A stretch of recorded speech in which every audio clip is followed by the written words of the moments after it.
Bessent says U.S. expects Japan to stop buying Russian energy. October 16, 2025. U.S. Treasury Secretary Scott Bessent said on Wednesday that he told Japanese Finance Minister Katsunobu Kato that the Trump administration expects Japan to stop importing Russian energy. Minister Kato and I also discussed important issues pertaining to the U.S.-Japan economic relationship and the administration's expectation that Japan stop importing Russian energy, Bessent said on X, after the two met on Wednesday. Bessent and Kato met on the sidelines of the annual International Monetary Fund meeting and the G7 and G20 finance leaders gatherings held this week in Washington. Japan will do what it can based on the basic principle of coordinating with G7 countries to achieve peace in Ukraine in a fair manner, Kato told reporters, when asked whether Japan was urged by Bessent to stop importing Russian energy. Tokyo has agreed with other G7 countries to phase out Russian oil imports in response to Moscow's 2022 invasion of Ukraine.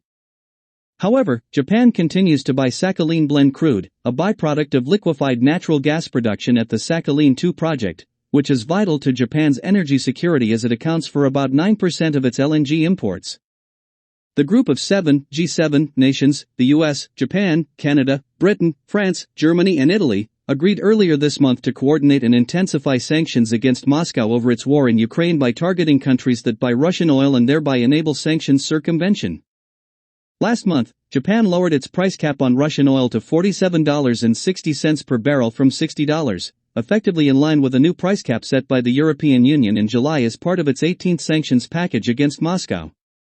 Japan bought 95,299 kiloliters, or 599,413 barrels, of crude from Russia between January and July, accounting for just 0.1% of its total imports, according to the Finance Ministry's trade data. The U.S. is pushing its allies to buy more of its LNG, including committing to the yet-to-be-built Alaska LNG project. Over recent months, Japan has signed a number of new LNG purchase deals with U.S. producers but has stopped short of any hard deals with the $44 billion Alaska LNG project. By Reuters, story by Ismail Shakil and Katia Golubkova, October 16, 2025.